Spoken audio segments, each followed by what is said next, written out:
All right, let's dive right into this explainer. Right now, Israel is gripped by this incredibly intense, multi-front violence. I mean, it is absolutely dominating global headlines. But to truly understand how a nation navigates overlapping crises of this magnitude, we really have to look at the people steering this ship. Specifically, we're going to focus on the highly polarizing figure who is currently in charge of Israel's domestic security. So first, let's establish the immediate stakes here. Israel is facing massive, and I mean massive, regional threats. Sirens have literally been sounding across the country because of incoming missile fire from Iran. This is a direct retaliation following Israeli strikes on Beirut. On top of that, a fragile April ceasefire completely shattered. Schools are shut down and the entire country is under restricted activity. It's an environment of extreme external pressure, to say the least. And right in the middle of all this regional chaos, a devastating internal tragedy unfolds. A Palestinian man who actually holds Israeli citizenship from Taiba drove through multiple towns in central Israel, places like Kochav Yair and Zernatan, and he just opened fire. A 55-year-old reservist was killed and 5 others were wounded before police finally stopped the attacker. It's exactly the kind of nightmare scenario that shakes a nation's internal safety to its absolute core. Which brings us to Section 1, the Security Minister. Now, think about it. When a nation is attacked from beyond its borders, we naturally look to the military, right? But when citizens are attacked on their own streets, you look to the police. So to really grasp the government's response to this internal fracture, we have to ask a crucial question. Who actually holds the reins of Israel's police and internal security forces right now? Well, that person is Itamar Ben-Gvir. He's been Israel's Minister of National Security since late 2022, and he leads the far-right Otzma Yehudit, or Jewish Power Party. He's the man tasked with managing this deeply fractured domestic security environment, and as you'll see, he's arguably one of the most controversial political figures on the global stage today. Let's move on to Section 2, a radical background. Looking at his history, it reveals a truly unprecedented political trajectory. As a teenager, he joined the Kutch Party youth movement, which actually was a group later outlawed by the Israeli government as a terrorist organization.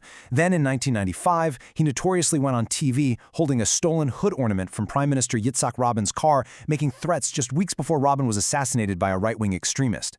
Fast forward to 2007, and he's convicted in Israeli court for inciting racism and supporting a terrorist organization.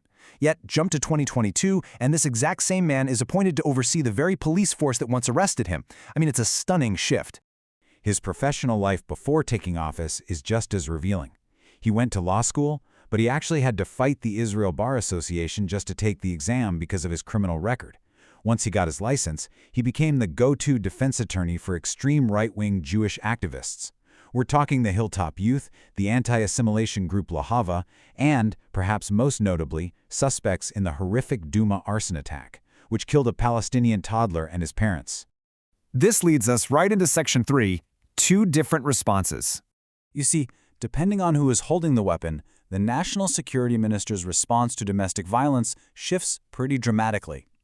Take the Arab-Israeli shooter from central Israel in June 2026 that we discussed just a minute ago. Ben-Gvir published a video demanding that if such suspects are caught alive, they absolutely must be executed. But let's look back at August 2023, when 2 Israeli settlers were arrested, suspected of killing a 19-year-old Palestinian in Burqa. Well, Ben-Gvir called the suspects heroes who deserve full backing. He explicitly stated they were citizens defending themselves, not murder suspects. Let's look at Section 4, the death penalty push. Now, this quote really captures his triumphant response following the March 2026 passage of the death penalty for terrorists law in the Knesset. This law wasn't just a side project. It was a core pillar of his political agenda right from day one. He actively pointed to the United States' use of the death penalty as a model, completely brushing off fierce condemnations from European allies. For Ben-Gvir, executing convicted terrorists is the ultimate deterrent.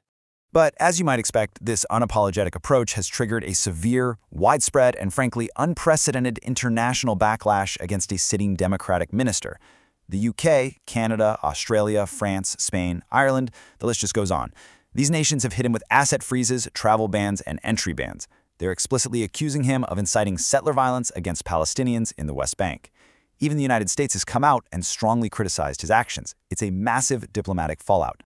And all of this brings us to a critical crossroads. We've seen the missiles in the sky, we've seen the tragic shootings on the streets, and we've traced the polarizing rise of the man tasked with keeping the peace. So I want to leave you with this final thought. When a nation under existential external threat relies on a domestic security minister whose very presence triggers sanctions from its closest global allies, how does that balance hold? How will managing internal security with such extremes reshape Israel's global standing and its internal soul forever?